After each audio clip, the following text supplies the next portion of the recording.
സമത്വബുദ്ധിയാൽ അലങ്കൃതനായിരിക്കുന്ന മനുഷ്യനെ തെരഞ്ഞു പിടിച്ചുപോയി നമസ്കരിച്ച് ബഹുമാനിച്ച് ആദരിച്ച് പൂജിച്ച് സത്കരിച്ച് അനുഗ്രഹം തേടുന്നു. അത്ര വിശേഷപ്പെട്ടതാണ് ഈ സമബുദ്ധി. കേട്ടോ? നിങ്ങൾ മനസ്സിലാക്കിയോ? സമദുഃഖ സുഖം ധീരം സോമൃതത്വായ കൽപ്പതേ എന്ന അല്പാക്ഷരങ്ങളിലാണ് കൃഷ്ണൻ ഇവിടെ പറയുന്നത്. ആ അല്പാക്ഷരങ്ങളിൽ അടങ്ങുന്ന അനന്തമായ വൈഭവം നിങ്ങളെല്ലാവരും ഒന്ന് മനസ്സിലാക്കി നിങ്ങളുടെ കുട്ടികളെ പറഞ്ഞുകൊടുത്ത് ചങ്ങാതിമാരായി ചർച്ച ചെയ്ത് നമ്മുടെ രാജ്യത്തിൽ പുതിയ ഒരു സമത്വ തരംഗം അങ്ങോട്ട് ഇളകി മറിഞ്ഞ് ജനങ്ങളെ അങ്ങോട്ട് നിറയ്ക്കട്ടെ. ഈ സമത്വബുദ്ധി അർജുനന് പടക്കളത്തിൽ യുദ്ധം ചെയ്യാൻ മാത്രമാണ് എന്ന് വിചാരിക്കരുത്. അത് തപോധനന്മാർക്ക് പോലും ഒരലങ്കാരമാണ്. ആർക്കും ഇത് അലങ്കാരമാണ്. സമത്വബുദ്ധി ഇല്ലാത്തൊരു തപോധനനല്ല. തപസ് ചെയ്യാം, എത്ര വേണമെങ്കിൽ കഠിനമോ കാഷ്ടതപസ്സോ ഒക്കെ ആയിട്ടുള്ളത് ചെയ്യാം. പക്ഷേ മനസ്സ് തപസ്സിനാൽ ധന്യമാകണമെങ്കിൽ ഈ സമത്വബുദ്ധി കൊണ്ടേ പറ്റുള്ളൂ. ഭരണക്കസേരയിലിരിക്കുന്ന ചക്രവർത്തിക്ക് ഇത് വളരെ അത്യാവശ്യമാണ്. കഠിനമായ ശിക്ഷ പലർക്കും കൊടുക്കേണ്ടി വരും. ഉത്തമോത്തമമായ സമ്മാനങ്ങളും പലർക്കും വർഷിക്കേണ്ടി വരും. ഇത് രണ്ടും ഒരുപോലെ ചെയ്യാൻ സാധിക്കണം ഒരു ചക്രവർത്തിക്ക്. എന്നാൽ രണ്ടിലുമോ അകപ്പെടാതെ ഉൾപ്പെടാതെ നഷ്ടപ്പെട്ടു പോകാതെ ഇരിക്കണം മനസ്സ്. ആർക്കെന്ത് സമ്മാനം കൊടുക്കുന്നതിനും മനസ്സ് ലോഭം കാണിക്കരുത്. ശിക്ഷ കൊടുക്കുന്ന സമയത്ത് ഭയമോ പാപമോ പേടിയോ ഉണ്ടാവരുത്. ഇത് രണ്ടും ഒരുപോലെ ചെയ്യണമെങ്കിൽ ആ മനസ്സിന് സമത്വസുന്ദരത, സമത്വഗാംഭീര്യം, സമത്വ പ്രൗഢി എത്രത്തോളം വേണം എന്നൊന്ന് ആലോചിച്ച് നോക്കൂ. വസിഷ്ഠൻ ശ്രീരാമനോട് പറയാണ്, തീർത്ഥാടനത്തിന് പോയി ഭാരതത്തിലുള്ള പ്രജകളെയും എല്ലാ പ്രദേശങ്ങളെയും കണ്ടു മനസ്സിലാക്കി മനസ്സിന് വളരെയധികം മൗഢ്യം വന്ന് സ്വപ്നത്തിൽ പോലും ഒരാളെ നല്ലത് കാണാനില്ലല്ലോ എന്ന് പറഞ്ഞ് പ്രലപിച്ച് വിലപിച്ച് വിഷാദമഗ്നനായിരുന്നു ആര്? രാമചന്ദ്രൻ. ആ രാമനോട് പലതും ഉപദേശിച്ച് പറയുകയാണ്, രാമ, നിനക്ക് ഈ മൗഢ്യം ശരിയല്ല. നീ സിംഹാസനത്തിൽ ഇരിക്കേണ്ടവനാണ്. ഇരിക്കണം, ഇരിക്കണം, രാജ്യം ഭരിക്കണം. അന്നിവിടെ പ്രജായത്വ വ്യവസ്ഥയല്ല. രാജാക്കന്മാരുടെ ആ സിംഹാസന വ്യവസ്ഥയാണ്. ആ സിംഹാസന വ്യവസ്ഥയിൽ അച്ഛൻ്റെ മകനാണ് അവിടെ ഇരിക്കുക. ആ മകൻ അച്ഛനാവുമ്പോൾ ആ ആളുടെ മകൻ അവിടെ ഇരിക്കും. അതാണ് നമ്മുടെ സമ്പ്രദായം. ഏതെങ്കിലും ഒരു സമ്പ്രദായമുണ്ടല്ലോ. ഇന്നിപ്പോൾ ഡെമോക്രാറ്റിക് ട്രഡീഷനാണ്, അന്ന് മൊണാർക്കിയൽ ട്രഡീഷനാണ്. ഏകാദപത്രമവനൗ ഗുരുണോപദിഷ്ടം സമ്യക് സുപാലയ ചിരം സമയേഹ ദൃഷ്ട്യാ രാജ്യം സമസ്ത ഗുണരഞ്ജിത രാജലോകസ്ത്യാഗോ നയുക്ത ഇഹ കർമ്മസു നാഭിരാഗ. പ്രേക്ഷകന്മാരെ, നിങ്ങളിതൊക്കെ വായിച്ച് ഗ്രഹിച്ചാലേ അതിൻ്റെ ആ സൗഭാഗ്യം അനുഭവിക്കാൻ പറ്റൂ. ഏകാദപത്രമവനൗ ഗുരുണോപദിഷ്ടം സമ്യക് സുപാലയ ചിരം സമയേഹ ദൃഷ്ട്യാ. രാമൻ എന്തു പറഞ്ഞാ വസിഷ്ഠ മഹർഷിയുടെ മുൻപിലിരുന്ന്? എൻ്റെ മനസ്സ് വല്ലാതെ കുലുങ്ങി, തളർന്നു, മറിഞ്ഞു, കുഴഞ്ഞു, ഞാനിതാ ഇരിക്കണു. ഈ ലോകത്തിലുള്ള വൈഷമ്യങ്ങളും വൈപരീത്യങ്ങളും സംഘർഷങ്ങളും എല്ലാം കണ്ട് എനിക്ക് വീർപ്പുമുട്ടാണ്. ഇതിൽ നിന്ന് രക്ഷിക്കാൻ അങ്ങയ്ക്ക് വല്ല വഴിയും അറിയുമോ? പൂർവ്വകാലത്തിൽ ഇതേമാതിരിയുള്ള വിഷമം ഉണ്ടായിരുന്നു. ആ വിഷമമുണ്ടെങ്കിൽ അതിനെ പൂർവികർ എങ്ങനെ ചികിത്സിച്ചു? ആ ചികിത്സയുടെ മാർഗം അങ്ങയ്ക്ക് അറിയാമോ? എനിക്ക് പറഞ്ഞു തരുമോ? തന്നാൽ എനിക്ക് പ്രയോഗിക്കാൻ പറ്റുമോ? ഞാൻ വിജയിയാകുമോ? ഇതിന് ഏതെങ്കിലും ഒരു ചോദ്യത്തിന് ഉത്തരമല്ല എന്നാണെങ്കിൽ ഞാൻ നഭോക്ഷ്യേന പിബാമ്യംബു എന്നാ രാമൻ പറഞ്ഞത്. ഞാൻ ഊണ് കഴിക്കില്ല, വെള്ളം കുടിക്കില്ല. ഒരു തരത്തിലുള്ള രാജകുമാര വ്യവഹാരവും റുട്ടീനും ദിനചര്യയും ഞാൻ അനുസരിക്കില്ല. ചിത്രത്തിൽ എഴുതി വെച്ച രാജകുമാരനെ പോലെ രാമൻ ഇരിക്കുകയുള്ളൂ എന്ന് വരെ പറഞ്ഞാണ് ഇരുന്നത്. ആ മനസ്സിനെയാണ് തത്വോപദേശം ചെയ്ത് സാഖ്യം ഉപദേശിച്ച് ആത്മതത്വ മനനം തൊടുത്തുവിട്ട് ശരിയാക്കി തീർത്ത് രാമൻ പുഞ്ചിരി തൂകി കണ്ണടച്ച് ആത്മമഗ്നനായിരുന്നു അതേ ഇരിപ്പിൽ. എന്നിട്ട് പറയാണ്, ഏകാദപത്രമവനൗ ഗുരുണോപദിഷ്ടം സമ്യക് സുപാലയ ചിരം സമയേഹ ദൃഷ്ട്യാ. അർജുനെ ഉപദേശിച്ചത് അർജുന് മധ്യവയസ്സുള്ളപ്പോഴാണ്, പടക്കളത്തിൽ വെച്ചാണ്. ഇവിടെ സമാധാനമാണ് അന്തരീക്ഷം. രാജധാനിയിൽ അവിടുത്തെ ഹാളിലാണ്, അവിടുത്തെ മണ്ഡപത്തിൽ വെച്ചിട്ടാണ് ഉപദേശം. അവിടെ പറയാണ്, ഏകാദപത്രമവനവും, ഈ ഭൂമിയിൽ നിനക്ക് കിട്ടാൻ പോണു എന്ത്? ഒരു രാജസിംഹാസനം, രാജാക്കന്മാർക്കുള്ള ആദപത്രം ആ കൊട ചൂടി സിംഹാസനത്തിലിരുന്ന് ഗുരുണോപദിഷ്ടം സമ്യക് സുപാലയ രാജ്യം. ഗുരുജനങ്ങളുണ്ട്, അവരെല്ലാവരും ഉപദേശിക്കുന്ന രീതിയിൽ കാമക്രോധങ്ങൾക്കോ ലോഭമോഹങ്ങൾക്കോ വിധേയമാകാതെ, സ്വാർത്ഥം കുറച്ചെങ്കിലും മനസ്സിനെ തീണ്ടാതെ, ധൈര്യത്തോടുകൂടി, മനസ്സാന്നിധ്യത്തോടുകൂടി, ആശയ തെളിച്ചത്തോടുകൂടി, പ്രജാക്ഷേമം എപ്പോഴും പകൽ സ്വപ്നം കണ്ടുകൊണ്ട് അതിനു വേണ്ടി വേണ്ടതുപോലെ ഭരിക്കൂ. എവിടെയൊക്കെ സന്ദിഗ്ധാവസരങ്ങളുണ്ടോ ഉപദേശിക്കാൻ ഗുരുപരമ്പരയുണ്ട്, ഞാനടക്കമുണ്ട്. ഗുരുണോപദിഷ്ടം സമ്യക് സുപാലയ, നല്ല പോലെ ഭംഗിയായിട്ട് ഭരിക്കൂ. ചിരം, കുറേ നാൾ. പേടിക്കേ വേണ്ട, ക്ഷീണിക്കേണ്ട, തളരണ്ട. സമയേഹ ദൃഷ്ട്യ, കേട്ടോളൂ, ഇതിനാണ് ഞാൻ ഈ ശ്ലോകം പറഞ്ഞത്. സമയാദൃഷ്ട്യ, ആ സമബുദ്ധിയോടുകൂടി ഭരിക്കൂ. എന്താണ് ഈ സമബുദ്ധി? സമസ്ത ഗുണരഞ്ജിത രാജലോകസ്ത്യാഗോനയുക്ത. ഇപ്പം എനിക്ക് സിംഹാസനം വേണ്ട, ഞാൻ രാജ്യം ഭരിക്കില്ല, എനിക്ക് മനസ്സിൽ മുഴുവൻ മൗഢ്യമാണ്, ഈ ലോകം ദുഃഖകാരിയാണ്, ഇതിൽ നല്ലവരാരുമില്ല, അതുകൊണ്ട് എനിക്ക് മടുത്തു, മുഷിഞ്ഞു, വൈമനസ്യം എന്നൊക്കെ പറഞ്ഞ് ഒരു തരത്തിലും പഴിക്കരുത്. എന്തോ കാരണത്താൽ നീ രാജകുമാരനായി ജനിച്ചു, അതും സീമന്തപുത്രനാണ്. ഈ സിംഹാസനത്തിലിരിക്കാൻ നിന്നെ തന്നെയാണ് അച്ഛൻ തിരഞ്ഞെടുക്കാൻ പോണത്. അപ്പം ആ സിംഹാസനം വേണ്ട എന്ന് പറയുന്നത് ശരിയല്ല. വളരെയധികം പണിപ്പെട്ട് ഇത്രയും കാലം കണ്ണിലെ കൃഷ്ണമണി പോലെ നോക്കി രക്ഷിച്ചു കൊണ്ടുവന്നതാണ് അയോധ്യ എന്ന് പറയുന്ന ആ രാജധാനിയും ആ രാജ്യവും.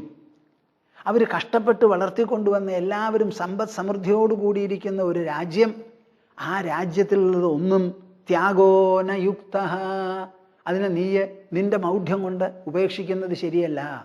അതേസമയമോ ഇഹ കർമ്മസുനാഭിരാഗ, ആ രാജസഹജമായി എന്തെല്ലാം പ്രവൃത്തി ചെയ്യേണ്ടി വരുന്നുവോ ആ വരുന്ന പ്രവൃത്തികളിലൊന്നും നിനക്ക് എള്ളോളം അനാവശ്യമായ സംഗമോ സ്നേഹമോ ഉണ്ടാവരുത്. പ്രജാക്ഷേമത്തിന് വേണ്ടി ഞാൻ എന്തും ചെയ്യുന്നു, അത് സിംഹാസനം ആവശ്യപ്പെടുന്നു, പ്രജകൾ അഭിലഷിക്കുന്നു, പാരമ്പര്യം നിർബന്ധിക്കുന്നു. അങ്ങനെ നിഷ്പക്ഷ ബുദ്ധിയോടുകൂടി, സമത്വദൃഷ്ടിയോടുകൂടി, സമധന്യനായി, സമ്പന്നനായി ഈ രാജ്യം ഭരിക്കൂ, ഉപേക്ഷിക്കരുത്. അവിടെയും ഉപദേശിക്കുന്നത് സമയേഹ ദൃഷ്ട്യ എന്നാണ്. ഈ ഭഗവത്ഗീതയിൽ ഈ സമത്വത്തെ പറ്റി പറയാൻ തുടങ്ങിയിട്ടേ ഉള്ളൂ. എത്ര സ്ഥലത്താണ് ഈ സമത്വ ബുദ്ധിയെപ്പറ്റി കൃഷ്ണൻ പറയണേന്നറിയോ? ഭഗവത്ഗീത മുഴുവനും സമബുദ്ധി, സമത്വശാസ്ത്രമാണ്, സാമ്യശാസ്ത്രമാണ് എന്ന് പറയാം. ഇത് നിങ്ങൾ എല്ലാവരും ഒന്ന് ഗ്രഹിക്കുമോ? ഭഗവത്ഗീത എന്ന് പറഞ്ഞാൽ സമത്വ പ്രതിപാദനമാണ്. ഈ സാഖ്യം സമാപിക്കുമ്പോൾ പറയാണ്, സുഖദുഃഖേ സമേ കൃത്വ ലാഭാലാഭൗ ജയാജയൗ തതോ യുദ്ധായ യുജ്യസ്വ നൈനം പാപമവാപ്സ്യസി. സുഖദുഃഖേ സമേ കൃത്വ, സുഖദുഃഖങ്ങളെ സമ്മാക്കി തീർത്ത്, ലാഭാലാഭങ്ങളും ജയാപജയങ്ങളും എല്ലാം തന്നെ സമമാക്കി തീർത്ത് യുദ്ധത്തിന് വേണ്ടി പുറപ്പെടൂ, നിനക്ക് പാപം പിടിപെടില്ല എന്ന് കൃഷ്ണൻ പറയണതാ. കർമ്മയോഗം തുടങ്ങുമ്പോൾ പറഞ്ഞത് എന്താ? സിദ്ധ്യസിദ്ധ്യോ സമോ ഭൂത്വ സമത്വം യോഗ ഉച്യതേ. നാം ചെയ്യുന്ന പ്രവൃത്തികൾ സിദ്ധമായി, ഉദ്ദിഷ്ട ഫലം ഉണ്ടായി, അല്ല ഉണ്ടായില്ല, ഉണ്ടായാലും ഉണ്ടായില്ലെങ്കിലും സമത്വമായിരിക്കണം നമ്മുടെ മനസ്സെപ്പോഴും. ആ മനസ്സിൻ്റെ സമത്വം, ബുദ്ധിയുടെ സമത്വത്തിനാണ് യോഗം എന്ന് പേര് എന്ന് പറയുന്നു. അവിടുന്ന് അങ്ങോട്ട് പിന്നെ പറയണതോ, കുറച്ച് പറയാൻ ഞാൻ എല്ലാമല്ല. സമദുഃഖ സുഖസ്വസ്ഥ സമലോഷ്ടാശ്മകാഞ്ചന തുല്യപ്രിയാപ്രിയോ ധീര തുല്യനിന്ദ ആത്മസംസ്തുതി. സമദുഃഖ സുഖസ്വസ്ഥ, ദുഃഖത്തിലും സുഖത്തിലും സമനായി സ്വസ്ഥനായി, സമലോഷ്ടാശ്മകാഞ്ചന, മണ്ണായാലും ഇരുമ്പായാലും സ്വർണമായാലും എല്ലാം അതാതിൻ്റെ ഉപയോഗത്തിന് യോഗ്യതയുള്ളതാണ്. സ്വർണമുണ്ട് എന്ന് പറഞ്ഞ് ഇരുമ്പില്ലാതെ ആയാൽ പറ്റില്ല. ഇരുമ്പിന് ഇരുമ്പിൻ്റെ സ്ഥാനവും വിലയും പ്രയോജനക്ഷമതയുമുണ്ട്, സ്വർണത്തിന് അതനുസരിച്ചുണ്ട്. അപ്പം സ്വർണത്തിൻ്റെ പേര് ചൊല്ലി ഇരുമ്പിന് വില കുറയ്ക്കാൻ പറ്റില്ല. തുല്യ പ്രിയാപ്രിയോ ധീര, ഈ ലോകത്തിൽ നമുക്ക് വേണ്ടപ്പെട്ടവരും നമ്മളെ പിടിക്കാത്തവരും ഉണ്ടാവും. പക്ഷേ നമുക്ക് പിടിച്ചില്ല എന്ന് പറഞ്ഞാൽ അവർ ലോകത്തിൽ ഉണ്ടാവരുതെന്ന് പറയരുത്. അവർക്ക് ഇഷ്ടപ്പെടാനും ഇഷ്ടപ്പെടാതെ ഇരിക്കാനുമുള്ള സ്വാതന്ത്ര്യം നമ്മുടെ മനസ്സ് കൊടുക്കണം. ഒരു മനുഷ്യൻ എപ്പോഴാണ് വ്യവഹാരകുശലനാകുന്നത്? സുഹൃന്മിത്രാര്യുദാസീന മധ്യസ്ഥദ്വേഷ്യബന്ധുഷു സാധുഷ്വപി ച പാപേഷു സമബുദ്ധിർ വിശിഷ്യതേ. കേൾക്കുന്നുണ്ടോ പ്രേക്ഷകരെ നിങ്ങൾ? സമബുദ്ധിയാണ് ഈ ലോകത്തിൽ ഏറ്റവും വിശിഷ്ടൻ, വരേണ്യൻ, ഏറ്റവും കുശലൻ, ഏറ്റവും ആരാധ്യൻ. ആരോടൊക്കെ സമത്വബുദ്ധി വേണം? സുഹൃത്, മിത്ര, അരി, ഉദാസീന, മധ്യസ്ഥ, ദ്വേഷ്യ ബന്ധുഷു. ചിലർ സുഹൃത്തുക്കളാവും, മിത്രങ്ങളാവും, ചിലർ ശത്രുക്കളാവും, ഉദാസീനന്മാരാവും. അങ്ങനെ സാധുഷ്വപിച്ച പാപേഷു, നല്ലവരും ഉണ്ടാവും, ചീത്ത ആൾക്കാരും ഉണ്ടാവും. ഇവരിലെല്ലാവരും സമബുദ്ധിർ വിശിഷ്യതേ. നിങ്ങൾ ഒരാൾക്ക് വേണ്ടി ലോകത്തിലുള്ളവരെല്ലാവരും പൊട്ട മനുഷ്യരൊക്കെ സ്ഥലം വിടണമെന്ന് പറഞ്ഞാൽ നടക്കില്ല. ഈ ജന്തുക്കളെ എടുത്തു നോക്കൂ. ക്രൂര ജന്തുക്കളുണ്ട്, സൗമ്യ ജന്തുക്കളുമുണ്ട്. ഇവിടെ മാനുമുണ്ട്, കരടിയുണ്ട്, പുലിയുമുണ്ട്, സിംഹവുമുണ്ട്. ഇവിടെ കൊതുവുണ്ട്, ഈച്ചയുണ്ട്, മൂട്ടയുണ്ട്. ഇതെല്ലാം ഉണ്ടാവും ഇവിടെ. സമശത്രൗച മിത്രേച തഥാ മാനാപമാനയോഹോ ശീതോഷ്ണ സുഖദുഃഖേഷു സമഃ സംഘവിവർജിത. ശത്രുക്കളിലും മിത്രങ്ങളിലും സമത്വം, മാനത്തിലും അപമാനത്തിലും സമത്വം, ശീതോഷ്ണങ്ങൾ പോലെയുള്ള സുഖദുഃഖങ്ങളിൽ സമത്വം, എല്ലാറ്റിലും സംഘവർജിതനായിരിക്കണം. ഈ സമത്വത്തിൻ്റെ യോഗ്യത അവസാനം വർണ്ണിച്ച് 5-ാം അധ്യായത്തിൽ പറയുകയാണ്. ഇഹൈവ തൈർജിത സർഗോ യേഷാം സാമ്യേ സ്ഥിതം മനഃ നിർദോഷം ഹി സമം ബ്രഹ്മ തസ്മാത് ബ്രഹ്മണി തേ സ്ഥിതാഃ. ഇഹൈവ തൈർജിത സർഗോ, ഈ പ്രപഞ്ചം മുഴുവനും ജയിക്കപ്പെട്ടു അത്രേ. ആരാൽ? യേഷാം സാമ്യേ സ്ഥിതം മനഃ. കേൾക്കുന്നുണ്ടോ പ്രേക്ഷകരെ നിങ്ങൾ? ആരുടെ മനസ്സാണോ സാമ്യത്തിൽ ഉറച്ചിരിക്കുന്നത്, ആ സാമ്യ മനസ്കന്മാരുണ്ടല്ലോ, അവർ ഈ പ്രപഞ്ചത്തിനെ തന്നെ ജയിച്ചു എന്നാണ് പറയണത്. എന്താ കാരണം? ഈ പ്രപഞ്ചത്തിന് നമ്മളിൽ ഉണ്ടാക്കാനുള്ളത് പഞ്ചേന്ദ്രിയങ്ങൾ വഴിയുള്ള പഞ്ചതന്മാത്രകളാണ്. ശബ്ദം, സ്പർശം, രസം, രൂപം, ഗന്ധം. ആ 5 എണ്ണം കൊണ്ട് നമ്മുടെ മനസ്സിൽ ഉണ്ടാവാനുള്ളത് സുഖദുഃഖം. അപ്പം അതിൽ സമത്വം വന്നാൽ ഈ ലോകം മുഴുവനും സമത്വമായി കഴിഞ്ഞു. നമുക്ക് പൂർണ്ണേ മനസ്സി സമ്പൂർണം ജഗത് സർവം സുധാദ്രവൈഹി. നമ്മുടെ മനസ്സ് പൂർണ്ണമായാൽ ഈ ലോകം മുഴുവനും അമൃത ഒഴുകി നിറഞ്ഞിട്ടുണ്ടാവും. ഏതുപോലെ? തോലുകൊണ്ടുണ്ടാക്കിയ 2 ചെരുപ്പിട്ട് നടക്കുമ്പോൾ നടന്നേടത്ത് മുഴുവൻ തോല് വിരിച്ചതിന് തുല്യമാണ്. തോലുകൊണ്ടുള്ള ഒരു പരവധാനി പോലെ ഒരു സാധനം എടുത്തിട്ട് അവിടെ കൊണ്ടുപോയി നടന്ന് ഇങ്ങനെ വിരിക്കണം എന്നില്ല. കാലിൽ 2 ചെരുപ്പിട്ടാൽ മതി. അതുപോലെ മനസ്സ് പൂർണ്ണമായാൽ ഈ ലോകം മുഴുവനും പൂർണ്ണമായി. ഇഹൈവ തൈർജിത സർഗോ യേഷാം സാമ്യേ സ്ഥിതം മനഃ. നമ്മുടെ മനസ്സ് സാമ്യസ്ഥിതമായാൽ ഈ ലോകം മുഴുവനും നമ്മൾ ജയിച്ചു. അവസാനം 15-ാം അധ്യായത്തിൽ പറയുകയാണ്. നിർമാനമോഹാജിത സംഗദോഷ അധ്യാത്മനിത്യ വിനിവൃത്തകാമാഃ ദ്വന്ദ്വൈർവിമുക്താഃ സുഖദുഃഖ സംജ്ഞൈഃ ഗച്ഛന്ത്യമൂഢാഃ പദമവ്യയം തത്. വളരെ വിശേഷപ്പെട്ട ഒരു ശ്ലോകം. ശ്ലോകങ്ങളൊക്കെ ഉണ്ടപ്പ അവിടെ ഇവിടെയും, അല്ല എല്ലായിടത്തും. പക്ഷെ അത് കാണണ്ടേ, ഗ്രഹിക്കണ്ടേ, ഗ്രഹിച്ചത് മനസ്സിൽ പതിയണ്ടേ. ആ പതിഞ്ഞത് നമ്മളെ നയിക്കണം, അലങ്കരിക്കണം, ധന്യമാക്കണം. അമ്മാമ്മ തല്ലണ്ട, ഞാൻ നേരെയാവില്ല എന്ന് പറഞ്ഞാൽ എങ്ങനെയാ ശരിയാവുക? ഇല്ലാത്തൊരു കുറവുമില്ല അവിടെ, വേണ്ടതുണ്ട്. പക്ഷെ നിങ്ങൾക്ക് സ്വർണം മാത്രമേ വേണ്ടൂ. എത്ര സ്വർണം ഉണ്ടെന്നാണ് നിങ്ങളുടെ നോട്ടം. ഭൂമാനന്ദ സ്വാമി പറയണത് എന്താ? മനസ്സിനുള്ള സ്വർണമാണ്, മനസ്സിനുള്ള ഭൂഷണമാണിത്. അപ്പം ആ മനസ്സ്വർണത്തിൻ്റെ പിന്നാലെ പോവും നിങ്ങൾ. കണ്ണിനും തൊലിക്കുമുള്ള സ്വർണത്തിൻ്റെ പിന്നാലെ പോണ്ട. നിർമാനമോഹാജിത സംഗദോഷ അധ്യാത്മനിത്യാവിനിവൃത്തകാമാഃ ദ്വന്ദ്വൈർവിമുക്താഃ സുഖദുഃഖ സംജ്ഞൈഃ. ഇതിൽ പറയാണ്, അധ്യാത്മമായുള്ള സാധന, മാനം മോഹമൊക്കെ പോയി സംഘദോഷവും നീങ്ങി അധ്യാത്മവൃത്തി, അധ്യാത്മനിഷ്ഠ, അധ്യാത്മമനനം അതോടുകൂടി ഇരിക്കുന്നവരുടെ മനസ്സിൽ നിന്ന് ആഗ്രഹങ്ങളെല്ലാം പോയി സുഖദുഃഖ സംജ്ഞൈഃ ദ്വന്ദ്വൈഃ വിമുക്താഃ കഴിഞ്ഞു. സുഖദുഃഖം എന്ന് പേരുള്ള ആ ദ്വന്ദ്വങ്ങളിൽ നിന്ന് മുക്തരായി അവർ അവ്യയപദം അടയുന്നു. ഈ ലോകം മുഴുവനും ദ്വന്ദ്വങ്ങളുടെ സമാഹാരമാണ്, കൂടാരമാണ്. ആ ദ്വന്ദ്വ സമാഹാരം ഇന്ദ്രിയങ്ങളുടെ മുൻപിൽ, അത് മനസ്സിലേക്ക് പതിയുന്നതോടുകൂടി വെറും 2ആയിത്തീരുന്നു, സുഖം ദുഃഖം. അപ്പം ഈ പ്രപഞ്ചം മുഴുവനും ഈക്വൽസ് സുഖം ദുഃഖം നമ്മുടെ മനസ്സിൽ. നിങ്ങൾക്ക് എന്തൊക്കെ വേണമെങ്കിൽ ഉണ്ടായിക്കോട്ടെ, എന്തൊക്കെ വേണമെങ്കിൽ ഇല്ലാതെ ആയിക്കോട്ടെ, ആ ഉള്ളതിൽ വർധന വന്നോട്ടെ, ക്ഷയം വന്നോട്ടെ, നിങ്ങളുടെ സുഖദുഃഖങ്ങളിൽ ഒരു കുറവും ഒരു കൂടുതലും ഒരിക്കലും വരില്ല. അങ്ങനെയുള്ള ദ്വന്ദ്വൈർ വിമുക്താഹ സുഖദുഃഖ സംജ്ഞൈഹി ഗച്ഛന്തി അമൂഢാഹ പദമവ്യയം തത്. ഇതാണ് 15ാമത്തെ അധ്യായത്തിൽ പറയുന്നത്. ഞാൻ എന്തിനാ ഇതൊക്കെ വിവരിച്ചത്? നിങ്ങൾ മനസ്സിലാക്കണം. യം ഹിന വ്യഥയന്ത്യേതേ പുരുഷം പുരുഷർഷഭ സമദുഃഖസുഖം ധീരം സോമൃതത്വായ കൽപ്പതേ. ജീവിതത്തെ അപഗ്രഥിച്ച് സമ്പർക്കാത്മകമാണ്, സുഖദുഃഖജനകമാണ്. ആ സുഖദുഃഖങ്ങളിൽ സമദുഃഖ സുഖനായിരിക്കണം. ആ ആളാണ് ധീരൻ, ആ ആൾക്കാണ് മോക്ഷം എന്ന് പറഞ്ഞത് ഗീതയിൽ വ്യാപിപ്പിച്ച് അങ്ങോട്ട് പറഞ്ഞിരിക്കുക സർവ്വസ്ഥലത്തും. യോഗവാസിഷ്ഠത്തിൽ നിന്നും ചില ശ്ലോകങ്ങൾ എടുത്ത് ഞാൻ നിങ്ങളോട് പറയുണ്ടായി. മാത്രാസ്പർശാന കുർവന്തി വിക്രിയാം വസ്തുതോണ്വപി ദൃശ്യധർമ്മതയാ യസ്യ സുഖദുഃഖേ സമേദൃശഃ. നമ്മുടെ കാവ്യ വ്യാഖ്യാനമുള്ള സദാനന്ദ സരസ്വതിയെ പറ്റി പറഞ്ഞല്ലോ, അദ്ദേഹത്തിൻ്റെ ഒരു ശ്ലോകമാണത്. മാത്രാസ്പർശാന കുർവന്തി വിക്രിയാം വസ്തുതോണ്വപി. ഈ മാത്രാസ്പർശങ്ങൾ ഉണ്ടല്ലോ, ലോകവുമായിട്ടുള്ള ഐന്ദ്രിയ സമ്പർക്കങ്ങൾ, അത് ഒരാളിൽ അണുമാത്രം പോലും വിക്രിയ ജനിപ്പിക്കരുത്. വിക്രിയ ജനിപ്പിക്കാതെ സുഖദുഃഖങ്ങളിൽ സമദൃഷ്ടിയോടുകൂടിയിരിക്കുന്ന മനുഷ്യനുണ്ടല്ലോ, ആ മനുഷ്യൻ ഈ പ്രപഞ്ചത്തിന് ജയിച്ചവനാണ്. നിങ്ങൾക്ക് ഇനി എന്തു വേണം? വെളിച്ചാവുമ്പോൾ എണീറ്റാൽ വൈകുന്നേരം ഉറങ്ങുന്നത് വരെ ഈ സമത്വ പരിശീലനത്തിനുള്ള അനുക്ഷണം അവസരമാണ് നിങ്ങൾക്ക്.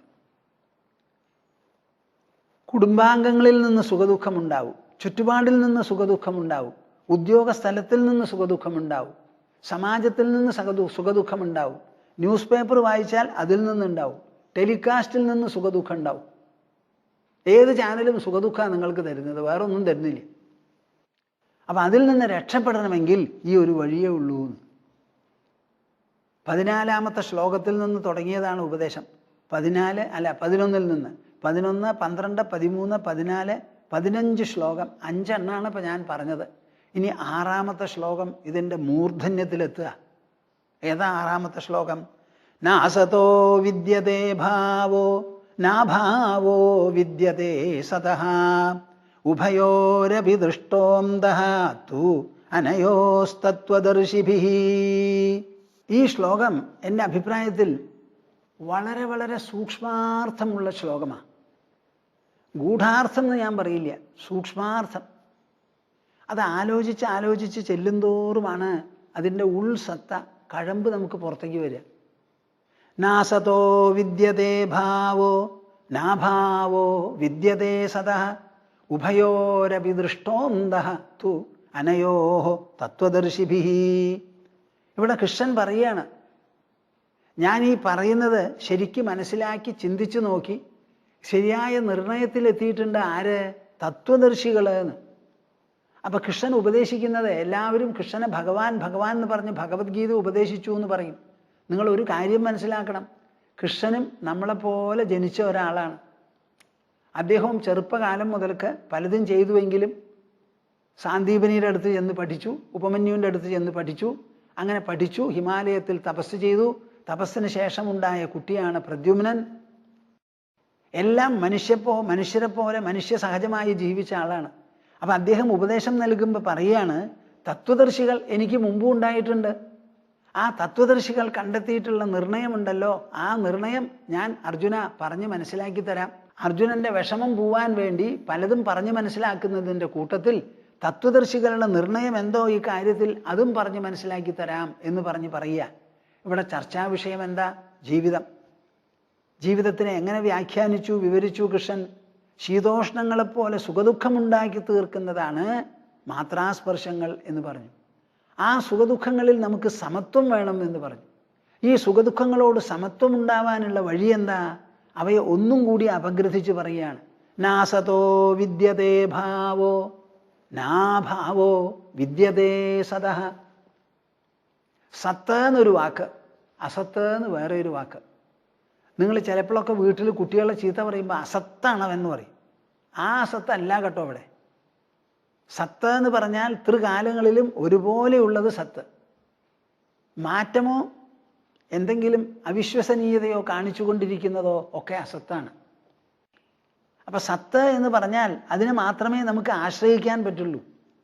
അപ്പൊ സത്ത് എന്നുള്ള വാക്കിന് എന്താ അർത്ഥം? നാസതോ വിദ്യതേ ഭാവോ നാഭാവോ വിദ്യതേ സദാ. സത്തിന് ഒരു കാലത്തും അഭാവം ഉണ്ടാവില്ല അത്രേ. സതഃ അഭാവഃ ന വിദ്യതേ. സത്ത് എന്നതിന് ഒരു കാലത്തും ഇല്ലായ്മയില്ല. എല്ലാ കാലത്തും ഒരുപോലെ ഇരിക്കുന്നതാണ് സത്ത്. ഭൂതം കഴിഞ്ഞുപോയ കാലത്ത്, വർത്തമാനം ഈ കാലത്ത്, ഇനി ഭാവി വരാൻ പോകുന്ന കാലഘട്ടത്തിൽ എല്ലാ സമയത്തും ഒരുപോലെ പരിവർത്തനമില്ലാതെ പ്രകാശിക്കുന്നതാണ് സത്ത്. അപ്പൊ സത്ത് എന്നുള്ള വാക്കിന് അർത്ഥം ഒരിക്കലും ഇല്ലാതെയാവാത്തത് എന്ന്. ഇനി അസത്തോ അതിന് വിപരീതം. നാസതോ വിദ്യതേ ഭാവോ. അസത്ത് എന്ന് പറഞ്ഞാൽ ഇതിന് വിപരീതമാണല്ലോ. എല്ലാ കാലത്തും ഉള്ളത് ഒരുപോലെയുള്ളത്. അസത്തോ ഒരിക്കലും ഇല്ലാത്തത്. ഭൂതത്തിലും ഇല്ല, വർത്തമാനത്തിലും ഇല്ല, ഭാവിയിലും ഇല്ല. ഈ രണ്ടെണ്ണം തമ്മിലുള്ള കോൺസെപ്റ്റാണ്. ഇത് രണ്ടും ഭാവനയാണ്, സങ്കല്പമാണ്. ആ രണ്ട് സങ്കല്പങ്ങളെ നല്ലപോലെ നിങ്ങൾ മനസ്സിലാക്കണം. ഇതിപ്പോൾ ഇൻഫിനിറ്റി എന്നൊരു സങ്കല്പമുണ്ട്. അത് വരച്ച് കാണിക്കാൻ പറ്റുമോ? പറ്റില്ല. പക്ഷേ പറഞ്ഞ് മനസ്സിലാക്കിയാൽ ഗ്രഹിക്കാൻ പറ്റുമല്ലോ? പറ്റും. പൂജ്യം എന്ന് പറഞ്ഞു. എങ്ങനെയാ പൂജ്യം? ഒന്ന് കാണിച്ചു തരൂ എന്ന് പറഞ്ഞാൽ കാണിച്ചു തരാൻ പറ്റുമോ? പൂജ്യം എന്ന് വെച്ചാൽ ശൂന്യം എന്നർത്ഥം. അങ്ങനെ ഒരു ശൂന്യം ഉണ്ടോ? ഇല്ലല്ലോ. പക്ഷേ സങ്കല്പത്തിലൊരു ശൂന്യമുണ്ടല്ലോ. പൂജ്യം വില, ഒരു വിലയില്ല. അതുമാതിരി അനന്തം. അതേപോലെ ഒരു സങ്കല്പമാണ് സത്ത് എന്ന് പറഞ്ഞാൽ എല്ലാ കാലത്തും ഒരുപോലെ പ്രകടമായിക്കൊണ്ട് വിദ്യമാനം. അസത്ത് എന്ന് പറഞ്ഞാലോ ഒരു കാലത്തും ഇല്ലാത്തത്. ഉഭയോരപി ദൃഷ്ടോന്തഃ. ഈ രണ്ടിനും തമ്മിലുള്ള അന്തഃ വ്യത്യാസം അനയോഹോ തത്വദർശിഭിഹി. ഈ രണ്ടെണ്ണത്തിനും തമ്മിലുള്ള വ്യത്യാസം തത്വദർശികളാൽ വേണ്ടതുപോലെ കണ്ടുപിടിച്ച് പരിശോധിച്ച് കൂലങ്കഷമായി നോക്കി നിർണയിക്കപ്പെട്ടിട്ടുണ്ട്. അപ്പൊ ഇതിൽ നിന്ന് നമ്മൾ എന്താ മനസ്സിലാക്കേണ്ടത്? സത്ത് ഒരു കാലത്തും ഇല്ലാതെയാവില്ല. അസത്താണെങ്കിൽ ഒരിക്കലും ഉണ്ടാവൂല്ല. കേൾക്കുന്നുണ്ടോ നിങ്ങൾ? സത്ത് ഒരു കാലത്തും ഇല്ലാതെയാവില്ല. അസത്തോ ഒരിക്കലും ഉണ്ടാവൂല്ല. അപ്പൊ പിന്നെ ഉള്ളതെന്താ? ഉണ്ടോ? അത് സത്താണ്. സത്തിനല്ലേ ഉണ്ടാവാൻ പറ്റുള്ളൂ. അപ്പൊ ഉള്ളതൊക്കെ സത്താണ്. നിങ്ങളുണ്ടോ? ഉണ്ട്. അതുകൊണ്ട് നിങ്ങൾ ആരാ? സത്താണ്. ഈ ലോകമുണ്ടോ? ഉണ്ട്. അതുകൊണ്ട് ലോകം സത്താണ്. അങ്ങനെ ലോകവും നമ്മളും ഒക്കെ സത്താണെങ്കിൽ, സുഖദുഃഖങ്ങളും സത്താണെങ്കിൽ, സുഖദുഃഖങ്ങൾ ഇല്ലാതെയാവുമോ? ഇല്ലാതെയാവില്ല. എന്നാൽ സുഖദുഃഖങ്ങളെ പറ്റി പറഞ്ഞത് എന്താ? ആഗമാപായിനഃ അനിത്യാഹ എന്നല്ലേ പറഞ്ഞത്. അവ വന്നും പോയുമിരിക്കും. അപ്പൊ ചിലപ്പോൾ വരും, വരുന്നതിന് മുൻപ് ഉണ്ടായിരുന്നില്ല. പോകും, പോയതിന് ശേഷവും ഇല്ല. അപ്പൊ പിന്നെ എപ്പോഴാ അവർക്ക് നിലനിൽപ്പ്? വന്നതിന് ശേഷം പോകുന്നത് വരെ. അപ്പൊ വരുന്നതിന് മുൻപും പോയതിന് ശേഷവും ഭൂരിഭാഗവും ഇല്ല, ഇടയിൽ മാത്രം ഉണ്ട്. അങ്ങനെ ഒരു സാധനം സംഭാവ്യമാണോ? എന്താ പ്രേക്ഷകരെ എൻ്റെ ചോദ്യം നിങ്ങൾക്ക് മനസ്സിലാവുന്നുണ്ടോ? ബുദ്ധിയിലാണ് ഈ യാത്ര കേട്ടോ. ഇത് കണ്ണിൻ്റെ മുൻപിലല്ല. സ്വാമിജി നിങ്ങളോട് സംസാരിക്കണു ശബ്ദരൂപത്തിൽ. അത് നിങ്ങളുടെ കർണപുടങ്ങളിൽ വന്ന് പതിയുന്നത് വരെയാണത് ശബ്ദം. പതിഞ്ഞു കഴിഞ്ഞാൽ അത് ആശയമാവണു. എന്നിട്ട് നിങ്ങളുടെ മസ്തിഷ്കത്തിലും ഹൃദയത്തിലുമാണ് പിന്നെ അതിന് സ്ഥാനം. നമ്മൾ രണ്ടുപേരും കൂടി നടത്തുന്നത് ഒരു തീർത്ഥയാത്രയാണ്. എന്ത് തീർത്ഥയാത്ര? വിദ്യ അല്ലെങ്കിൽ ജ്ഞാന തീർത്ഥയാത്ര. ഇതെവിടെയാണ് നടക്കുന്നത്? നമ്മുടെ ബുദ്ധിയിൽ. ആ പറയുന്നത് പോലെ കേൾക്കുന്നവർ രണ്ടുപേരും കൂടി ഒത്തുപിടിച്ചാലേ നടക്കുള്ളൂ. അതാണ് നമ്മുടെ ഉപനിഷത്ത് പറയുന്നത്. സംഗച്ഛധ്വം, നാം ഒരുമിച്ച് പോകുമാറാകട്ടെ. സംവദധ്വം, ഒരുമിച്ച് സംസാരിക്കുമാറാകട്ടെ. സഹനാവവതു സഹനൗ ഭുനക്തു സഹവീര്യം കരവാമഹൈ തേജസ്വിനാവധീതമസ്തു. ആചാര്യനും ശിഷ്യന്മാരും ഒരുമിച്ച് വേണം ഇത് ഒത്തുപിടിക്കാൻ. അപ്പം ഞാനിങ്ങനെ പറയുന്നതിന് അർത്ഥമുണ്ടാവില്ല. നിങ്ങളിങ്ങനെ കേൾക്കാൻ ഒരുമിച്ച് ശ്രദ്ധയോടുകൂടി ആ പദങ്ങളുടെ കൂടെ നിങ്ങളും യാത്ര ചെയ്യണം. സത്ത് ഒരു കാലത്തും ഇല്ലാതെയാവില്ല, അസത്ത് ഉണ്ടാവില്ല. അപ്പം പിന്നെ ഉണ്ടാവണമെങ്കിൽ അത് സത്താവണം. അപ്പം സത്തിൻ്റെ ലക്ഷണം എന്താ? ഒരു കാലത്തും ഇല്ലാതെയാവൽ. ഈ ലക്ഷണം വെച്ചുകൊണ്ട് സുഖത്തെയും ദുഃഖത്തെയും പരിശോധിക്കൂ. സുഖം അനുഭവപ്പെടുന്നുണ്ട്, അതുകൊണ്ട് സത്ത. എന്നാൽ സദ് ലക്ഷണം അതിനുണ്ടോ? ഇല്ല. വന്നു പോകുന്നതാണത്. ഇടയ്ക്ക് വരും, ഇടയ്ക്ക് പോകും, ഇടയ്ക്ക് വരും, ഇടയ്ക്ക് പോകും, ഇടയ്ക്ക് വരും, പോകും, പോകും, വരും. അപ്പം അത് സത്തിൻ്റെ ലക്ഷണമല്ല. സത്തിൻ്റെ ലക്ഷണമല്ലെങ്കിൽ അത് അസത്താണ്. അസത്താണെങ്കിൽ അത് ഒരു കാലത്തും ഉണ്ടാവാൻ പാടില്ല. അങ്ങനെയില്ല. അനുഭവപ്പെടുന്നുമുണ്ട്. അനുഭവപ്പെടുന്നുണ്ട്, എന്നാൽ സ്ഥായിയായ നിലനിൽപ്പ് ഇല്ലതാനും. അങ്ങനെ വരുന്ന ഒരു പ്രതിഭാസത്തെ നമ്മൾ എന്തു പറയണം? സ്വപ്നം പോലെ ഒന്നെന്നേ പറയാൻ പറ്റുള്ളൂ. മനസ്സിലായോ? സുഖം എന്നൊന്നിനെ പറ്റി നിങ്ങൾ ആവശ്യപ്പെടുന്നു, തേടുന്നു, അഭിലഷിക്കുന്നു. അങ്ങനെ ഒന്ന് സംഭാവ്യമാണോ? അല്ല. ദുഃഖം വേണ്ട എന്ന് പറയണു, അതും സംഭാവ്യമാണോ? അല്ല. അപ്പം നമ്മുടെ ആശ്രയം ഇവിടെ സുഖവുമാവരുത്, ദുഃഖവുമാവരുത്. ഇത് രണ്ടും അല്ലാതെ വല്ലതും ഉണ്ടോ? ഉണ്ടല്ലോ. രണ്ടും അല്ലാതെ ഒന്നുണ്ട്. അത് ഏതാ? എന്തോ ഒന്ന് സുഖമായി തീരണു, ദുഃഖമായി തീരണു. നിങ്ങൾ ആലോചിച്ച് നോക്കൂ. ഇന്ന് വെളുപ്പാൻ കാലത്ത് എനിക്ക് നല്ല സുഖം തോന്നി, അത് കഴിഞ്ഞാലോ ഒക്കെ പോയി. സ്വാമിജി പലരും ആശ്രമത്തിൽ വന്ന് എന്നോട് പറയുകയാണ്, ഞങ്ങൾക്കിപ്പോൾ മുക്തിസുധാകരം കേൾക്കുന്നത് ഒരു പരിശീലനമായി, ഒരു അഡിക്ഷനായി കഴിഞ്ഞു എന്നാണ് പറയുന്നത് ചിലർ. ഒരു ആത്മലഹരിയാണ്. അത് കേട്ടില്ലെങ്കിൽ വലിയ ഒരു തപ്പലും തടയലുമായി എന്നൊക്കെ പറയുന്നുണ്ട്. അപ്പം അത് കേൾക്കുമ്പോൾ നല്ല സുഖമാണ്. അതിന് മുൻപില്ല, അത് കഴിഞ്ഞാലും ഇല്ല, കുറഞ്ഞു ഇല്ലാതെ ആവണം വൈകുന്നേരം ആവുമ്പോഴേക്കും എന്ന് പറയുന്നവരുമുണ്ട്. അപ്പം അതിൽ നിന്ന് നമ്മൾ മനസ്സിലാക്കേണ്ടത് എന്താ? സുഖം, എനിക്ക് സുഖമാണ്, ഞാൻ സുഖി, ഞാൻ ദുഃഖി. അപ്പം ഞാൻ സുഖിക്കുന്നു, I am happy, I am unhappy എന്ന് രണ്ട് വാക്ക് നിങ്ങൾ പറയുന്നുണ്ടല്ലോ, രണ്ട് വാചകങ്ങൾ. അതിൽ ഐ ആം ഹാപ്പി എന്ന് പറയുന്നതിൽ ഐ ആം എന്നുള്ളത് കോമൺ ആണ്. ഹാപ്പി എന്ന് പറയുന്നത് മാത്രമേ അൺകോമൺ ആയിട്ടുള്ളൂ. അവിടെ I am happy, I am not happy, I am unhappy. ഇത് രണ്ടിലും ഐ ആം എന്നൊന്നുണ്ടല്ലോ. എനിക്കാണ് സുഖം, എനിക്കാണ് ദുഃഖം, ഞാനാണ് സുഖിച്ചത്, ഞാനാണ് ദുഃഖിച്ചത്. അപ്പം സുഖാവസരത്തിൽ നിങ്ങൾ ഉണ്ടായിരുന്നില്ലേ? ഉവ്. ദുഃഖാവസരത്തിലും നിങ്ങളുണ്ടോ? ഉണ്ട്. അപ്പോൾ വാസ്തവത്തിൽ അവിടെ സത്ത് എന്താ? സുഖവുമല്ല, ദുഃഖവുമല്ല, അത് അനുഭവിക്കുന്ന നിങ്ങളാണ് അവിടെ സത്ത്. അപ്പം നിങ്ങളുടെ തന്നെ ഒരു പ്രകടന വിശേഷമാണ് സുഖം, ഒരു പ്രകടന വിശേഷമാണ് ദുഃഖം. അപ്പം ആ അസദ് ലക്ഷണം എന്തിനാ? സുഖത്തിനും ദുഃഖത്തിനും. സദ് ലക്ഷണം എന്താ? ആർക്കാ? അത് അനുഭവിക്കുന്ന ആൾക്ക്. അനുഭവത്തിന് വിധേയമാണ് സുഖവും ദുഃഖവും. അതുകൊണ്ടത് ദൃശ്യമാണ്. ആ ദൃശ്യത്തിൽ നിന്ന് ദ്രഷ്ടാവാരാ? അത് അനുഭവിക്കുന്നവൻ. ആ ദ്രഷ്ടാവിനാണ് അവിടെ സത്സ്ഥാനം. അത് അനുഭവിക്കുന്ന വന്നു പോകുന്ന ആഗന്തുകങ്ങൾക്കോ അവിടെ ഉള്ളത് അസത്സ്ഥാനമാണ്. അങ്ങനെ നിങ്ങൾ ആലോചിച്ച് മനസ്സിലാക്കണം. അപ്പോൾ സുഖം അനുഭവിക്കുന്ന സമയത്ത് എൻ്റെ തന്നെ പ്രകടനമാണ് സുഖം, എൻ്റെ തന്നെ പ്രകടനമാണ് ദുഃഖം. ഇതിൽ സത്യമായിട്ടുള്ളത് ഞാൻ മാത്രം. എനിക്ക് സുഖമുണ്ടാക്കാനും സാധിക്കും, ദുഃഖമുണ്ടാക്കാനും സാധിക്കും. ഞാൻ സുഖദുഃഖങ്ങൾക്ക് അതീതനായി രണ്ടിനെയും ഉണ്ടാക്കിക്കൊണ്ട് ഞാനുണ്ടെന്ന് മനസ്സിലാക്കി ഇരിക്കുകയാണെന്ന്. നിങ്ങൾക്ക് ആദ്യമേ മുതൽക്ക് സുഖം മാത്രമാണെങ്കിൽ നിങ്ങൾക്ക് നിങ്ങളെ അറിയാൻ പറ്റില്ല, ദുഃഖം മാത്രമാണെങ്കിലും പറ്റില്ല. മാറി മാറി വരുമ്പോൾ ഇത് രണ്ടുമല്ലാത്ത ഒന്നുണ്ടെന്ന് മനസ്സിലായി അത് കണ്ടുപിടിക്കാൻ നിങ്ങൾക്ക് സാധിക്കണം. Who is this I am who was happy? Who is the same I am who is unhappy? So there seems to be something distinctly called I am, which is capable of becoming happy and becoming unhappy. ഏതോ ഒന്ന് അവിടെ ഞാൻ എന്ന് പറഞ്ഞിട്ടുണ്ട്. ആ ഞാനാണ് സുഖിക്കുന്നത്, ആ എനിക്കാണ് ദുഃഖം. അപ്പോൾ ഈ ദുഃഖവും സുഖവും അനുഭവിക്കുന്ന ഞാൻ ഈ ദുഃഖാനുഭവത്തിലും സുഖാനുഭവത്തിലും നഷ്ടപ്പെട്ടു പോകാതെ രണ്ടിനെയും അതിജീവിച്ചുകൊണ്ട് രണ്ടിനെയും സാധ്യമാക്കിക്കൊണ്ട് അങ്ങനെ നിരന്തരം വിരാജിക്കുന്ന ഒരു ശുദ്ധബോധ സ്വരൂപമാണ് എന്ന് നമുക്ക് മനസ്സിലാവും. പ്രേക്ഷകരെ, നിങ്ങൾ എന്തു പറയുന്നു? ഞാൻ ഈ പറയുന്നത് നിങ്ങൾക്ക് മനസ്സിലാവുന്നുണ്ടോ? എൻ്റെ കൂടെയുണ്ടോ നിങ്ങൾ? സത്തും അസത്തുമാണ് ഇവിടെ പ്രതിപാദനം. അതിൽ സത്തിൻ്റെയും അസത്തിൻ്റെയും വ്യത്യസ്ത ലക്ഷണങ്ങൾ പറഞ്ഞതിന് ശേഷം നാം എത്തിച്ചേരുന്ന നിഗമനം എന്താ? സത്തേ ഉണ്ടാവുള്ളൂ, അസത്ത് ഉണ്ടാവില്ല എന്ന്. അപ്പം നമ്മുടെ സുഖദുഃഖാനുഭവങ്ങളാണല്ലോ ചർച്ചാ വിഷയം. ആ സുഖദുഃഖാനുഭവങ്ങൾ വച്ചുകൊണ്ട് നമുക്ക് സത്ത് കണ്ടുപിടിക്കണം. ഇപ്പോൾ അതിൽ സുഖവും ദുഃഖവും വന്നു പോകുന്നതിനാൽ സത്തല്ല. അപ്പം പിന്നെ ഏതാ സത്ത് എന്നൊരു ചോദ്യമാണ്. ആ സുഖദുഃഖങ്ങൾ എവിടെ ഉണ്ടാക്കുന്നുവോ, ആരുണ്ടാക്കുന്നുവോ, എങ്ങനെ ഉണ്ടാക്കുന്നുവോ അതാണ് അവിടെ സത്ത്. ഒരു സാധനം ഭിന്ന രൂപത്തിൽ പ്രകടമാകാം. സുഖമായിട്ടും ദുഃഖമായിട്ടും പ്രകടമാകുന്നു. ഒരേ അന്തരാത്മ, ഒരേ ഉള്ളുണർവ്, ശുദ്ധബോധം. അങ്ങനെ മാറി മാറി പ്രകടമാകുമ്പോഴേ അത് വേറെ ഒന്നുണ്ട് എന്നുള്ളത് മനസ്സിലാവുള്ളൂ. ഒരേ തരത്തിലാണ് പ്രകടമായെന്ന് വെച്ചാൽ അതിനെ തിരിച്ചറിയാൻ പറ്റില്ല.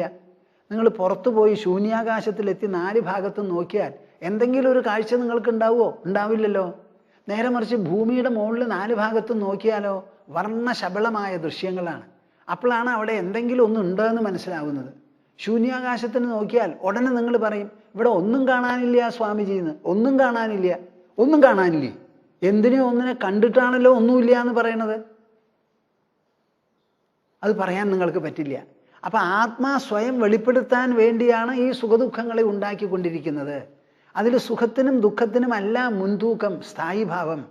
ഈ സുഖം ദുഃഖം ഉണ്ടാക്കിക്കൊണ്ട് സ്വയം വെളിപ്പെടുത്തിക്കൊണ്ടിരിക്കുന്ന ആ മൂന്നാമത്തെ ഒരു സത്യത്തിനാണ് അവിടെ സ്ഥാനം. ശ്രീമദ് ഭാഗവതം ഞാൻ പറഞ്ഞു, നിങ്ങൾ കേട്ടുല്ലോ. അതിൽ 28-ാമത്തെ അധ്യായത്തിൽ 21-ാമത്തെ ശ്ലോകത്തിലേക്ക് നമുക്കൊന്ന് തിരിച്ചു പോവാം. എന്താണത്? നയത് പുരസ്താദുദയന്ന പശ്ചാത് മധ്യേ ച തന്ന വ്യപദേശമാത്രം ഭൂതം പ്രസിദ്ധം ച പരേണ യദ്യത് തദേവ തസ്യാത് ഇതി മേ മനീഷാ. കൃഷ്ണൻ പറയാണ്, ഇത് എൻ്റെ ഉറച്ച അഭിപ്രായമാണെന്ന്. എൻ്റെ ഉറച്ച അഭിപ്രായം എന്താണത്? നയത് പുരസ്താദ് ഉദയന്ന പശ്ചാത് മധ്യേ ച തന്ന വ്യപദേശമാത്രം. ഏതെങ്കിലും ഒരു വസ്തു മുമ്പുണ്ടായിരുന്നില്ല, പിന്നീടും ഉണ്ടാകുന്നില്ല, മധ്യത്തിൽ മാത്രം കുറച്ച് സമയത്തേക്ക് അത് പ്രകടമായി എന്നുണ്ടെങ്കിൽ അതിനൊരു വസ്തുവായിട്ടോ സ്ഥായിഭാവം ഉള്ളതായിട്ടോ കണക്കാക്കാൻ പറ്റുമോ? പറ്റില്ല. വ്യപദേശമാത്രം, ദാ അങ്ങനെ ഒന്നും ഉണ്ടായി എന്ന് പറയാം. ഈ സുഖം മുമ്പുണ്ടായിരുന്നോ? ഇല്ല, പിന്നീടാണ് വന്നത്. അടുത്ത നിമിഷത്തിലോ ഇല്ലാതെയാവണു. അത് തന്നെയാണ് ദുഃഖത്തിൻ്റെയും തലയിലെഴുത്ത്. രണ്ടിനും ഇല്ല സ്ഥായിയായിട്ടുള്ള ഒരു ഭാവം. അപ്പൊ സ്ഥായിയായ ഭാവം ഇല്ലെങ്കിൽ നിങ്ങൾ ഈ സുഖദുഃഖം ഉണ്ട് എന്ന് പറയണത് എന്തുകൊണ്ട്? വ്യപദേശമാത്രം. അതൊരു വ്യപദേശത്തിന് മാത്രമേ ഉപകരിക്കുന്നുള്ളൂ. യത് യത് പരേണഭൂതം പ്രസിദ്ധം ച തദേവ തസ്യാത് ഇതി മേ മനീഷ. ഈ സുഖത്തിന് മുമ്പ് എന്തുണ്ടായിരുന്നു? ദുഃഖത്തിന് മുമ്പ് എന്തുണ്ടായിരുന്നു? എവിടുന്നാണ് ഈ സുഖദുഃഖങ്ങൾ വന്നത്? ഈ സുഖദുഃഖങ്ങൾ ഇല്ലാതെയായാൽ പോയി മറയുന്നത് എവിടെ? കേൾക്കുന്നുണ്ടോ? ആവോ, നിങ്ങൾ ഗ്രഹിക്കുന്നുണ്ടോ? അത് എവിടുന്നാണ് ഈ സുഖം വരുന്നത്? എവിടുന്നാണ് ഈ ദുഃഖങ്ങൾ വരുന്നത്? എവിടെയാണ് ഇത് പോയി മറയുന്നത്? എവിടുന്ന് വരുന്നുവോ എവിടെ മറയുന്നുവോ ആ രണ്ടിനുമല്ലേ സ്ഥായിയായ ഭാവം, സുഖദുഃഖങ്ങൾക്കല്ലല്ലോ. നോക്കൂ, നിങ്ങൾ നല്ലോണം നോക്കൂ. ഇതാണ് നിങ്ങളുടെ മനസ്സ്. ആ മനസ്സിൽ സുഖം എന്ന് പറഞ്ഞൊരു വേവ്, ഒരു തരംഗമുണ്ടായി. അത് കഴിഞ്ഞാൽ ദുഃഖം എന്നൊരു തരംഗം ഉണ്ടായി. ഇതെങ്ങനെ പോയിക്കൊണ്ടിരിക്കുക. അപ്പം ഈ തരംഗം ഇങ്ങനെ പൊന്തി താഴത്ത് വന്നാൽ അടുത്ത ഈ തരംഗം പൊന്തി വരുന്നത് വരെ ഒരു ഇടവേളയുണ്ടല്ലോ അവിടെ. സുഖത്തിൽ നിന്ന് ദുഃഖത്തിലേക്ക് ട്രാൻസിറ്റ് ചെയ്യണു. സുഖം വിട്ട് ദുഃഖത്തിലേക്ക് പോകുന്ന സമയത്ത് ആ സുഖവും ദുഃഖവും അല്ലാതെ ഒരു ഇടയുണ്ടല്ലോ അവിടെ. ആ ഇടയിൽ നിന്നല്ലേ സുഖം പുറപ്പെട്ടത്, അവിടേക്കല്ലേ തിരിച്ചു വരുന്നത്. അതേ ഇടയിൽ നിന്നല്ലേ പിന്നെ ദുഃഖം പുറപ്പെടുന്നത്, അവിടേക്കല്ലേ തിരിച്ചു വരുന്നത്.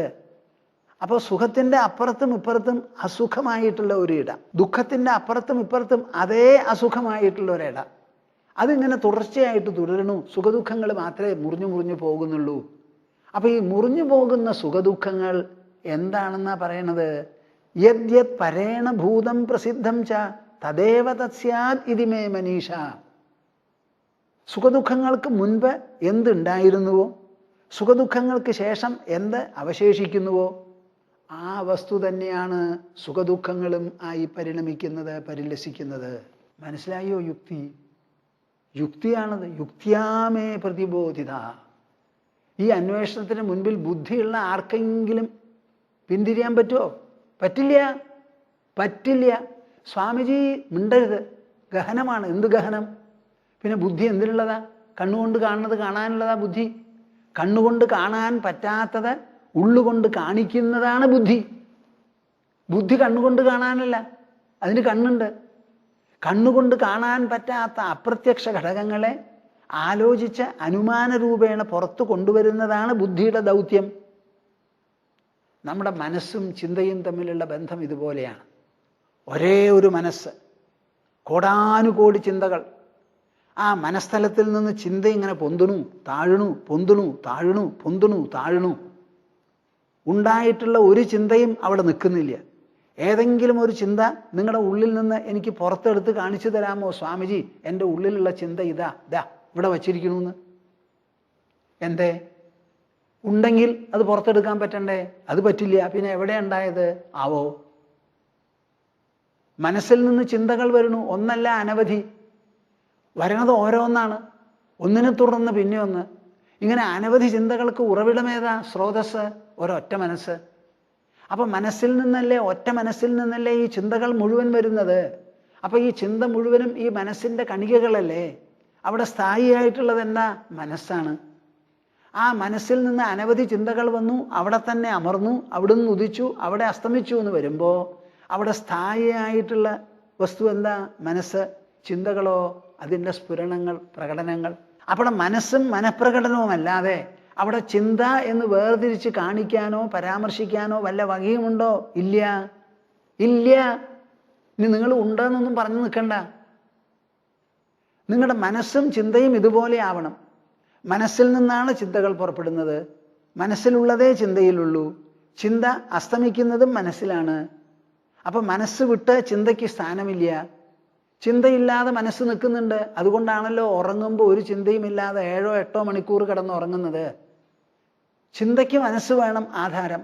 പക്ഷേ മനസ്സിന് ചിന്ത ആധാരമല്ല. അപ്പോൾ അവിടെ സത്ത ഏതാ? മനസ്സത്ത. അസത്ത ഏതാ? ചിന്ത.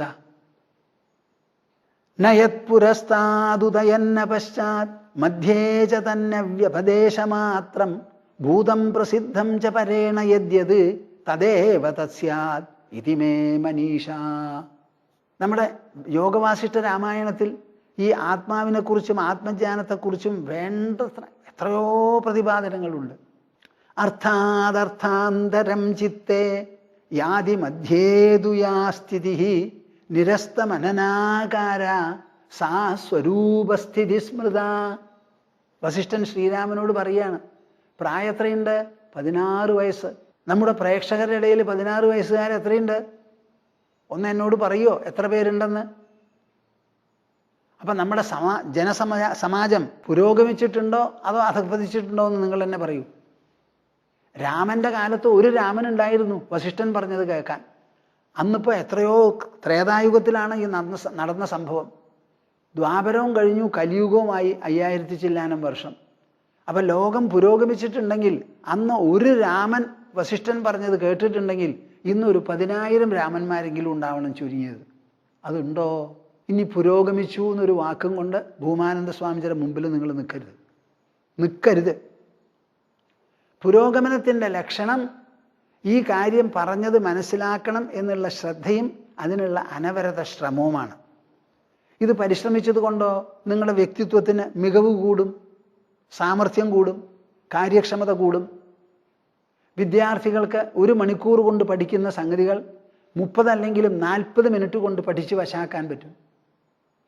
തോൽക്കുന്നവർ ജയിക്കും, ജയിക്കുന്നവർക്ക് ഡിസ്റ്റിങ്ഷൻ കിട്ടും. ഡിസ്റ്റിങ്ഷൻ കിട്ടിയവരോ 98, 99, 100% വരെ നേടും. വിദ്യാർത്ഥികൾക്ക് ഏറ്റവും വിശേഷപ്പെട്ടതായത് ഇത് ബുദ്ധിക്കുള്ള ഒരു പരിശ്രമമാണ്, ബുദ്ധി കൊണ്ടുള്ള പരിശ്രമമാണ്. ഇതിമേ മനീഷ അർത്ഥാദർത്ഥാന്തരം ചിത്തേ യാതി മധ്യേതുയാ സ്ഥിതി. കേൾക്കുന്നുണ്ടോ? അർത്ഥാന്തരം ചിത്തേ യാതി മധ്യേതുയാ സ്ഥിതി.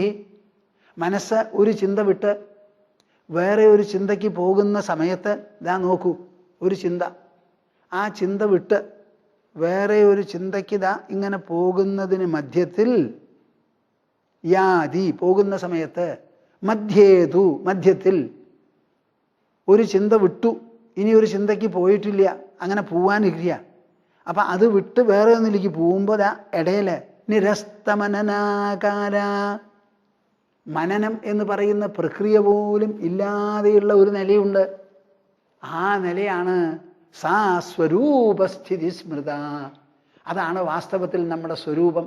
ആത്മാ ആത്മാ എന്ന് പറയണത് അതാണെന്ന്. കേൾക്കുന്നുണ്ടോ പ്രേക്ഷകരെ നിങ്ങൾ? അർത്ഥാത് അർത്ഥാന്തരം ചിത്തേ യാതി മധ്യേതു യാ സ്ഥിതി നിരസ്ത മനനാകാര സാ സ്വരൂപസ്ഥിതി സ്മൃത. നിങ്ങളൊന്ന് വിചാരിക്കരുത് ഈ ആത്മാവിനെ ചൂണ്ടിക്കാണിക്കാൻ പറ്റില്ല എന്ന്. ആര് പറഞ്ഞു? മനുഷ്യനല്ലാതെ പിന്നെ ആരാ ചൂണ്ടിക്കാണിക്കുക? നമ്മുടെ പൂർവികരും ജ്ഞാനികളുമായിട്ടുള്ളവർ എഴുതിയതാണല്ലോ ഇവിടുത്തെ ശാസ്ത്രം മുഴുവനും. അല്ലാണ്ട് സ്വർഗത്തിൽ നിന്ന് ഏതോ ഒരു സ്വർഗജന്തു എഴുതിയതാണോ നമ്മുടെ ശാസ്ത്രങ്ങൾ?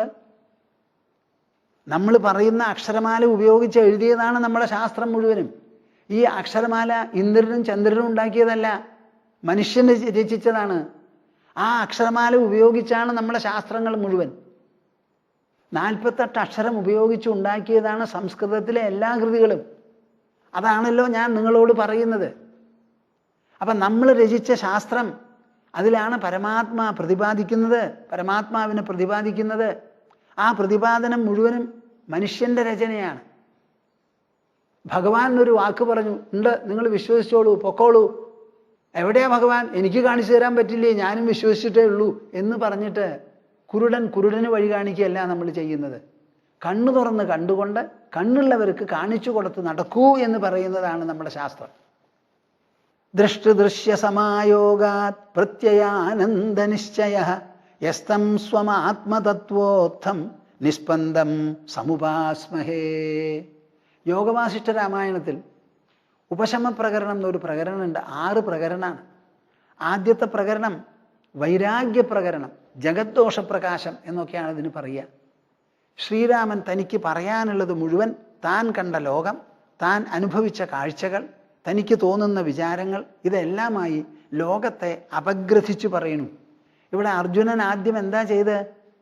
താൻ കണ്ട കാഴ്ച പടക്കളത്തിൽ, തനിക്ക് തോന്നുന്ന വിചാരങ്ങൾ, തൻ്റെ കണക്കുകൂട്ടലുകൾ നരകത്തിലേക്ക് നയിക്കുന്നതാണെന്നുള്ള നിഗമനം, ഇതൊക്കെയാണല്ലോ അല്പാക്ഷരങ്ങളിൽ കൃഷ്ണൻ്റെ മുൻപിൽ പറഞ്ഞത്. അത് രംഗം അതായിരുന്നു. ശരം വിസർജിക്കാറായി കാത്തു നിൽക്കുകയാണ്.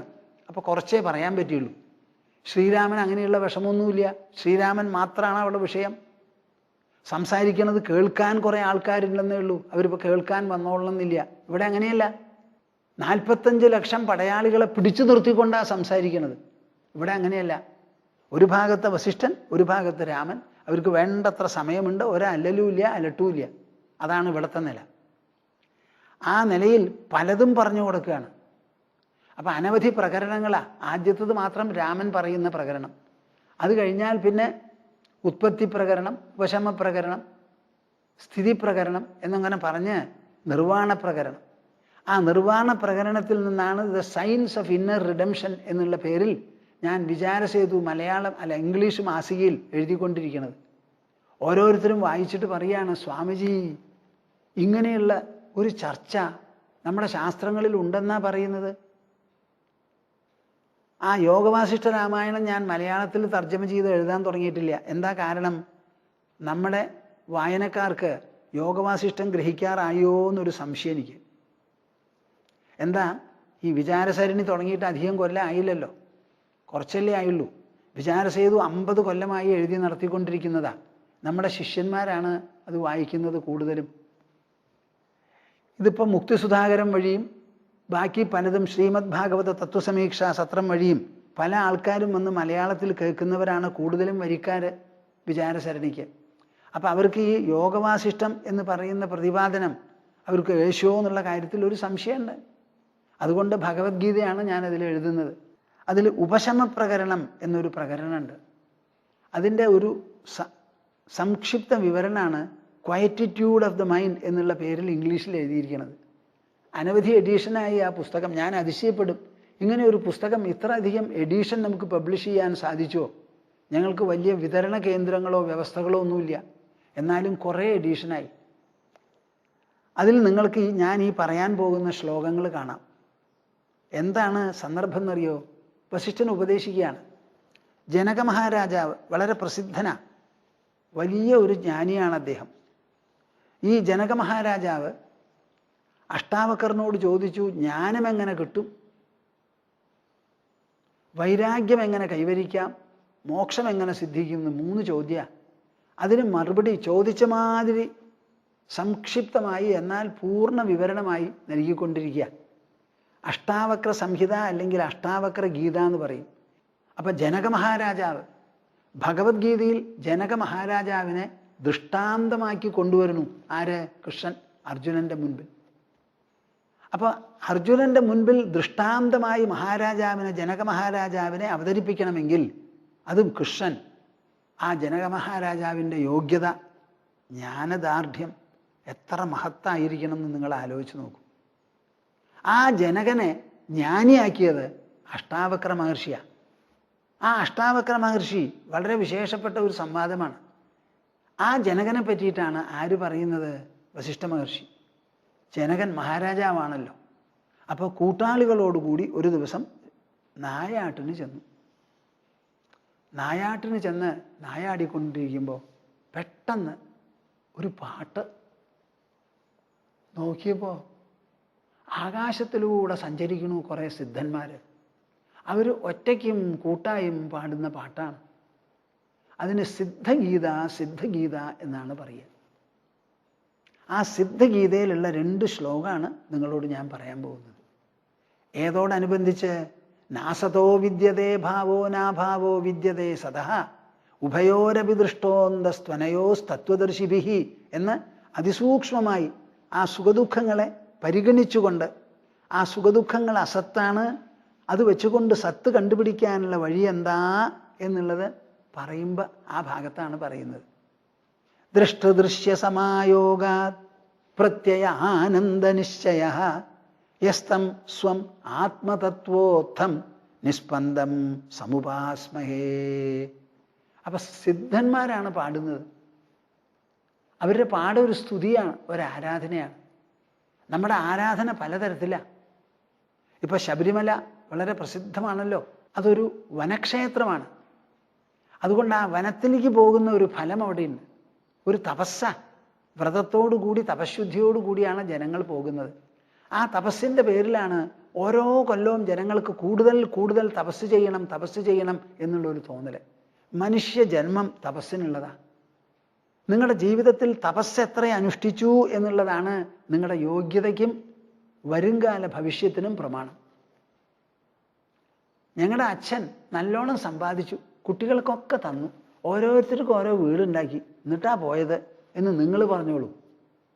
ആ അച്ഛൻ പോകുന്ന സമയത്ത് എത്ര നന്മ ശേഖരിച്ചു, ജീവിതത്തിൽ തപസ് എത്ര ഉൾപ്പെടുത്തി, അതാണ് ദീർഘകാലികമായ ഒരു അനുഗ്രഹമായി നിങ്ങളുടെ പരമ്പരയിൽ നിലനിൽക്കുക. അപ്പം തപസ്സിന് സമയം കൊടുത്തോളൂ. അതാണ് നമ്മൾ ആഷാഢമാസത്തിൽ ഉപ്പ് പോലും മേടിക്കാതെ 7 കഴിച്ചുകൂട്ടുക, രാമായണം വായിക്കുക എന്നൊക്കെ പറയുന്നത് തപസ്സിന് വേണ്ടിയിട്ടാണ്. ആ തപസ്സിൻ്റെ പ്രഭാവവും സ്വാധീനവുമാണ് ഈ ശബരിമലയിൽ കോടാനുകോടി ജനങ്ങൾ വരണത് എന്ന് നിങ്ങൾ മനസ്സിലാക്കണം. അപ്പം ഈ സിദ്ധന്മാരുടെ ആരാധന എന്തായിരുന്നു? അവരെന്തിനെ ആരാധിക്കുക? നിങ്ങൾ തന്നെ പറയൂ. നമ്മളൊക്കെ സാധാരണ കണ്ടിട്ടുള്ളത് ഒരു ക്ഷേത്രം, അതിലൊരു വിഗ്രഹം, ഒരു ശ്രീകോവിൽ, ആ വിഗ്രഹത്തിന് പല വിധത്തിലുള്ള ആരാധനാക്രമങ്ങൾ, കാലത്തൊരു ഉഷപ്പൂജ, പന്തീരടി, മധ്യാഹ്നം, സായാഹ്നം, പല വിധത്തിലുള്ള വേഷം, ഭൂഷണം, ഇതെങ്ങനെയുള്ളതൊക്കെയാണ് നമ്മൾ കണ്ടിട്ടുള്ളത്. ശീവേലി, ആനപ്പുറത്ത്, കൊട്ട്, വാദ്യം, ഇതൊക്കെ ആരാധനയിൽപ്പെട്ടതാണ്. കണ്ണിന് ഇമ്പം നൽകുന്നതാ, ചെവിക്കും. പക്ഷേ അറിവുള്ളവരെ ആരാധിക്കുന്നത് എന്തിനെയാന്നൊരു ചോദ്യമുണ്ട്. നാം പ്രതിഷ്ഠിച്ചിട്ടുള്ള വിഗ്രഹമാണ്. നാം പ്രതിഷ്ഠിച്ചിട്ടുള്ള വിഗ്രഹം ഈശ്വരനാവില്ലല്ലോ. ഈശ്വരൻ്റെ പ്രതീകമാണത്. ആ പ്രതീകമായ വിഗ്രഹത്തിന് ഈശ്വര ചൈതന്യം മന്ത്രതന്ത്രങ്ങളിലൂടെ അവരോധിക്കുന്നതാണ്. അപ്പം ശരിയായിട്ടുള്ള ഈശ്വരൻ എവിടെയാ? സർവവ്യാപിയായ പ്രകാശം. അത് ആലോചിക്കണം. സിദ്ധന്മാർ അത് ആലോചിച്ച് ആ പ്രകാശത്തെ മനസ്സിലും ബുദ്ധിയിലും നിർത്തി ആരാധിക്കുന്നവരാണ്. അവരുടെ പാട്ട് കേട്ടോളൂ.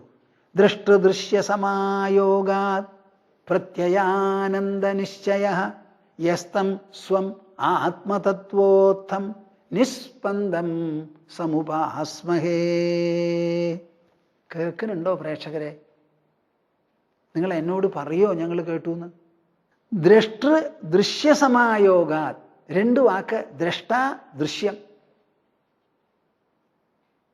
ഇതിന് ഇംഗ്ലീഷിൽ പറയുകയാണെങ്കിൽ സബ്ജക്റ്റ് ഓബ്ജക്റ്റ് എന്നാ പറയുക. ദ്രഷ്ട എന്ന് പറഞ്ഞാൽ സബ്ജക്റ്റ്, ദൃശ്യം എന്ന് പറഞ്ഞാൽ ഓബ്ജക്റ്റ്. ലോകത്തിൽ എവിടെയൊക്കെ പ്രവൃത്തിയുണ്ടോ, വ്യവഹാരമുണ്ടോ, ആ വ്യവഹാരത്തിന് രണ്ടെണ്ണം വേണം. ആരോടുകൂടി വ്യവഹരിക്കുന്നുവോ അത് വിഷയം, ആര് വ്യവഹരിക്കുന്നതോ അത് വിഷയി. അപ്പോൾ വിഷയിയും വിഷയവും കൂടിയിട്ടുള്ള സംബന്ധമാണ്, സമ്പർക്കമാണ് ജീവിതവും അനുഭവവും എല്ലാം. അപ്പം നമുക്ക് എപ്പോൾ അനുഭവമുണ്ടോ ആ അനുഭവം ദ്രഷ്ടാവും ദൃശ്യവും തമ്മിലുള്ള സമ്പർക്കമാണ്. അതാണ് ഇവിടെ പറയുന്നത്. ദ്രഷ്ടൃ ദൃശ്യ സമായോഗാത്. സമായോഗം എന്ന് പറഞ്ഞാൽ കൂടിച്ചേരൽ. കൂടിച്ചേരാൻ മിനിമം ചുരുങ്ങിയത് രണ്ടെണ്ണം വേണം. ഒന്ന് ദ്രഷ്ട, സാക്ഷി, കാണുന്നവൻ. ദ്രഷ്ട ദ്രഷ്ട ദൃക്ക് എന്നും പറയും. ദൃശ്യം എന്ന് പറഞ്ഞാൽ എന്തിനെ കാണുന്നുവോ അത്. അങ്ങനെ ഒരു ഭാഗത്ത് ദ്രഷ്ടാവും ഒരു ഭാഗത്ത് ദൃശ്യവും, ഇത് രണ്ടും കൂടി സമായോഗാത് കൂടിച്ചേരുമ്പോഴാണ് പ്രത്യയാനന്ദ നിശ്ചയ. നമ്മുടെ മനസ്സിൻ്റെ ഉള്ളിൽ പ്രത്യയവും അതിൽ നിന്ന് ആനന്ദവും ഉദ്ഭവിക്കുന്നത്. നിങ്ങൾ ഒന്നും കാണാതെ കണ്ണടച്ചങ്ങടെ ഇരുന്ന ഒരു പക്ഷേ നിങ്ങൾക്ക് ഒരനുഭവം ഉണ്ടാവില്ല. അനുഭവം ഉണ്ടാവണമെങ്കിൽ നിങ്ങളും നിങ്ങളല്ലാത്ത ഒന്നും കൂടി ചേരണം. അതിനാണ് ഇൻട്രാക്ഷൻ, സമ്പർക്കം എന്ന് പറയുന്നത്. മാത്രകൾക്കുള്ള വിഷയങ്ങൾ, സ്പർശങ്ങളും കൂടിച്ചേരുമ്പോഴാണല്ലോ ശീതോഷ്ണ സുഖദുഃഖങ്ങൾ ഉണ്ടാവുന്നത്. അപ്പം ദ്രഷ്ടാവും ദൃശ്യവും തമ്മിലുള്ള സമായോഗം കൊണ്ട് നമ്മുടെ ഉള്ളിൽ എന്ത് പ്രത്യയമാണോ, ഐഡിയ, എന്തെങ്കിലും തരത്തിലുള്ള വിചാരം, വികാരം, ഭാവന, സങ്കല്പം, സംശയം, അറിവ്, തേടൽ, എന്തുണ്ടെങ്കിലും അവിടെ ഒരു സമായോഗമുണ്ട്. പ്രത്യയാനന്ദ നിശ്ചയ യസ്തം സ്വമാത്മതത്വോത്ഥം നിസ്പന്ദം സമുപാസ്മഹേ. ഇപ്പം നമ്മളിങ്ങനെ ലോകത്തിന് ചുറ്റും ഇങ്ങനെ കാണുമ്പോൾ ആ കാണുന്നതിൻ്റെ പതിപ്പുകൾ നമ്മുടെ ഉള്ളിലുണ്ടാവണം. ആ പതിപ്പുകളെയാണ് നമ്മൾ കാണുന്നത്. അപ്പം ഞാൻ ഈ പതിപ്പുകൾ ഉണ്ടാക്കി ആ പതിപ്പുകളെ കാണുമ്പോഴാണ് കാഴ്ച എന്ന അനുഭവം എനിക്കുണ്ടാവുന്നത്. ഇത്രയും നിങ്ങൾ സമ്മതിക്കും. അടുത്തത് സമ്മതിക്കണം, അതാണ് ആവശ്യം. എന്താണ് അടുത്തത്? ആ പ്രത്യാനന്ദമുണ്ടല്ലോ, ഉള്ളിൽ പതിപ്പുകൾ ഉണ്ടായി, പതിപ്പുകളുമായി സമായോഗം നടന്ന് അതിൽ നിന്ന് വരുന്ന അനുഭവങ്ങൾ, ഈ അനുഭവങ്ങൾക്ക് പുറമോ നിദാനം ഉള്ളോ എന്ന് സ്വാമിജി ചോദിക്കുമ്പോൾ മറുപടി നിങ്ങളുടെ ഉള്ളിൽ തെളിയണം. എൻ്റെ മുൻപിൽ ഒരു ആന, ഞാൻ ആനയെ കണ്ടു. ആനയെ കാണുമ്പോൾ ഞാൻ ആനയുടെ അടുത്ത് പോകണില്ല, ആന എൻ്റെ ഉള്ളിലും വരുന്നില്ല, ഞാൻ കാണുന്നേ ഉള്ളൂ. അപ്പോൾ ആ കാഴ്ച എവിടെയാണ് നടക്കുന്നത്? എൻ്റെ ഉള്ളിൽ. കണ്ടിട്ട് എനിക്ക് നല്ല കൊമ്പ്, നല്ല വാല്, മുതുകിലത്തോ എല്ലാം ഒന്നും പൊന്തി കാണുന്നില്ല, അങ്ങനെ ഭംഗിയായിട്ട് മാംസപേശിയോട് കൂടി ഇരിക്കണു എന്ന് പറഞ്ഞ് എനിക്ക് തോന്നി, ഒരു സന്തോഷം തോന്നി. അപ്പോൾ ഈ സന്തോഷം ആന ഉണ്ടാക്കുന്നതോ അതോ എൻ്റെ ഉള്ളുണ്ടാക്കുന്നതോ? എന്താ കൂട്ടരെ, നിങ്ങൾക്ക് മനസ്സിലാവണുണ്ടോ? സംശയമുണ്ടോ ഈ കാര്യത്തിൽ? ആന അവിടെ നിന്ന് ഇഷ്ടം പോലെ വാലും വീശി തലയാട്ടി തിന്നുകൊണ്ടിരിക്കുക. ഞാൻ കാണുന്നത് ആന കണ്ടിട്ടേ ഇല്ല. ആനയെ കണ്ടിട്ട് എനിക്ക് വലിയ സന്തോഷം തോന്നി. അപ്പം എൻ്റെ സന്തോഷത്തിനും ആനയ്ക്കുമായിട്ട് എന്താ ബന്ധം? ആനയുടെ ഒരു പതിപ്പ് എൻ്റെ മനസ്സുണ്ടാക്കി, ആ പതിപ്പിൽ എനിക്ക് സന്തോഷം, ഞാൻ സന്തോഷിച്ച് മകിഴ്ന്ന് കഴിയണു. അപ്പം ഈ പ്രത്യാനന്ദം മുഴുവനും ഉണ്ടാവുന്നത് ഉള്ളിൽ നിന്നാണെന്ന്. കാണാൻ പുറപ്പെട്ടത് ആരാ? ദ്രഷ്ടാവ്. കാണാൻ വസ്തുവുണ്ടെന്ന് പറഞ്ഞതാരാ? ദ്രഷ്ടാവ്. ആ ദൃശ്യത്തിൻ്റെ പതിപ്പെടുത്തത് ആരാ? ദ്രഷ്ടാവ്, ദൃഷ്ടൃമേഖലയിൽ. അപ്പം ദ്രഷ്ടാവ് തന്നെ ഉണ്ടാക്കി തീർക്കുന്നതാണല്ലോ ഈ ദർശന പ്രക്രിയ, അതിൽ നിന്ന് വരുന്ന അനുഭവവും. ആ ഓരോ അനുഭവത്തിലും അപ്പം തെളിഞ്ഞു കാണുന്നത് ആനയോ അതോ എൻ്റെ തന്നെ മനസ്സും ഉള്ളുണർവുമോ? കേൾക്കുന്നുണ്ടോ നിങ്ങൾ? യസ്തം സ്വമ ആത്മതത്വോത്ഥം. ആത്മതത്വോത്ഥം, തൻ്റെ ഉള്ളിലുള്ള ആ ഉള്ളുണർവുണ്ടല്ലോ, ശുദ്ധബോധം, ആ ബോധത്തിൽ നിന്ന് നിർഗളിക്കുന്നതാണ് എല്ലാ അനുഭവങ്ങളും, അതിലുള്ള ആനന്ദങ്ങളും. ആ ഉള്ളുണർവാവട്ടെ ഒരു സ്ഥലത്തേക്കും സഞ്ചരിക്കണില്ല, അനങ്ങണില്ല, സഞ്ചരിക്കണില്ല, അനങ്ങണില്ല. ചിന്തിക്കാൻ വേണ്ടി എൻ്റെ മനസ്സ് സ്ഥാനം വിടുന്നില്ല, അറിയാൻ വേണ്ടി എൻ്റെ ബുദ്ധി തലച്ചോറിൽ നിന്ന് പുറത്തു കിടക്കണില്ല. അത് എവിടെയുണ്ടോ അവിടെ തന്നെയാണ് നിൽക്കുന്നത്. നിസ്പന്ദം, അതിൽ ഒരു വിധത്തിലുള്ള സ്പന്ദനവുമില്ല, ചലനവുമില്ല, ഗമനവുമില്ല, പോക്കില്ല, വരവില്ല. അങ്ങനെയുള്ള ആത്മതത്വത്തെ ഞങ്ങളിതാ ഉപാസ്മഹേ, അതിനെക്കുറിച്ച് ആലോചിക്കണു, ഞങ്ങളുടെ ബുദ്ധിയിൽ നിർത്തണു. പുറം വസ്തുക്കൾ ധാരാളമുണ്ടെങ്കിലും ഈ പുറം വസ്തുക്കൾ എന്ന് പറഞ്ഞ് എനിക്കുണ്ടാവുന്ന അനുഭവം എൻ്റെ ഉള്ളിൽ എൻ്റെ ഉള്ളാത്മാവ് തന്നെ രചിക്കുന്നതാണ്. ആ ആത്മാവിൽ നിന്ന് നിർഗളിക്കുന്നതാണ് സർവ്വ അനുഭവങ്ങളും, ആനന്ദവും ആഹ്ലാദവും മറവിയും ഓർമ്മയും ഉറക്കവും സ്വപ്നവും ഉണർച്ചയും എല്ലാം എന്നിങ്ങനെ പറഞ്ഞ് ആ ആത്മതത്വത്തിൻ്റെ മഹിമയെക്കുറിച്ച് ഞങ്ങളിങ്ങനെ ആലോചിച്ച് മകിഴ്ന്നുകൊണ്ടിരിക്കുകയാണ്. ഇതാണ് അവരുടെ ഉപാസന.